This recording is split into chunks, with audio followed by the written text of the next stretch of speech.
But what is weird about this, I'll tell you later. So, what seat was Charlie in? That's what I want to know. No blood on that seat, so that's the back seat. Do you know what happens when you put somebody in the back of this vehicle? I'm hanging out the car because my ass is hanging out. There's no room. Because he's so big, he's laying across the seats, he's so big, his feet are sticking out. We had to get out of the X zone, guy. And then I told the guys, we got to exfil. Unless you're on a flat surface, you can't put pressure on somebody's wound. We're all out here in the open. We're trying to give wound care. We got to get off this X. When we're walking him to the car, we can't put pressure on his wound. Blah, blah, blah. But the problem is direct pressure. You can't give direct pressure and move, right, in exfil. And you can't, you have to have counters, like giving CPR. You can't give people CPR like that. You have to have something. So it's like, hey, okay, well, let's just get in the car. Yeah, but then it's you can't apply direct pressure to move either because it's the neck and there goes the airway. Right. That's acting like when you get to the car, there's a flat surface for you to work with. Does this look like a fucking flat surface? Imagine having a limp body in the back of this vehicle, right here, laid across. Put the armrests up and lay a limp body across this. That body is just going to cave into the center here. Their ass is going to slide into the center. They're going to be all folded up, and you're not going to be able to do really much of anything if you're already saying that you need a flat surface to work with, so you went to the vehicle. It's not a flat surface. That's my point, guys. Bro is freaking crinkled up in the back of this car for sure. That makes him even shorter. I believe that's probably why there's blood on both seats, if you imagine that this all happened that way. Because he's folded like a fucking lawn chair in between these chairs. It's almost like they just threw the guy in the vehicle, folded him in half on the floor like a lawn chair, and sat in the seats afterwards. You would have room to get in the car.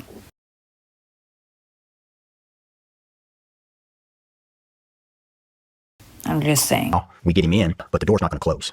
And we didn't even attempt to close it. I told Justin, go. I'm working off my kit. When you build a kit out like that, you build it to where the stuff you need the soonest or most important is on the outside. So I'm just working out of the kit right there. And the problem is we're going down the road. Charlie's so tall, his left leg is down in the door. The door won't close. I'm on my knees with the door open, butt hanging out of the side. Rick has me across the kit in my shirt. I'm just going to assume that bro is on one side and bro is on the other, because when you put somebody's butt hanging out the same door, somebody's feet is hanging out. His butt is hanging out the same door. Charlie's foot is hanging out. So his butt is right here. It's a butt. There's you on your knees. You're working out of your kit, which is in your lap right here.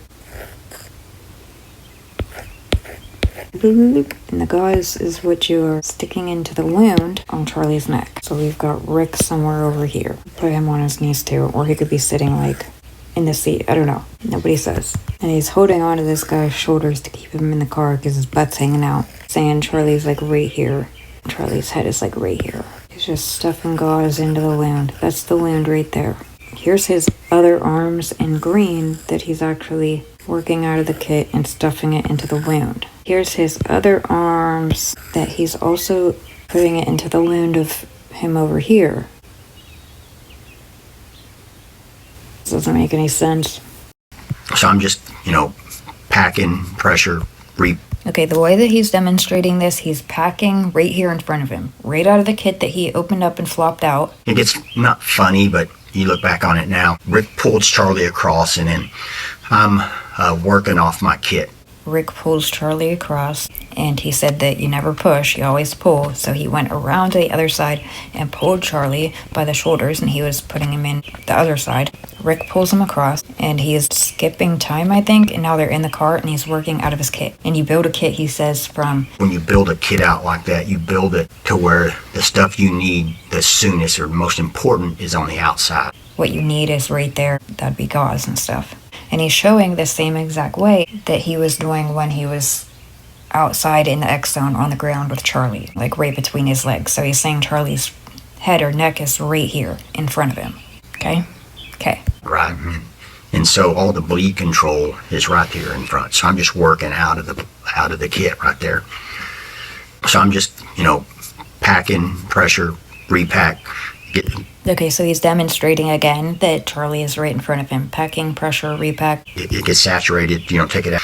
The problem is we're going down the road, and Charlie's so tall that his left leg is down in the door, and the door won't close. I'm on my knees with the door open with my butt hanging out of the side. Because Charlie's legs are hanging out the door, and the door's hanging open. The problem is, because of that, and the door being hanging open, his ass is hanging out the door. So you would put his ass in the same position as Charlie's feet, hanging out the door, but he's somehow working on Charlie's neck, which is somehow right here in front of him. I can't deal with this. On my knees doing the medical. You know, we're going 60, 80, 100, and Rick has me across the kit in my shirt so that I can use. So Rick, who's supposed to be, or who is, by Charlie's head, because he pulled him and then jumped in the car, is reaching across and holding him into the car because his ass is hanging out the door at the same place Charlie's feet is hanging out the door.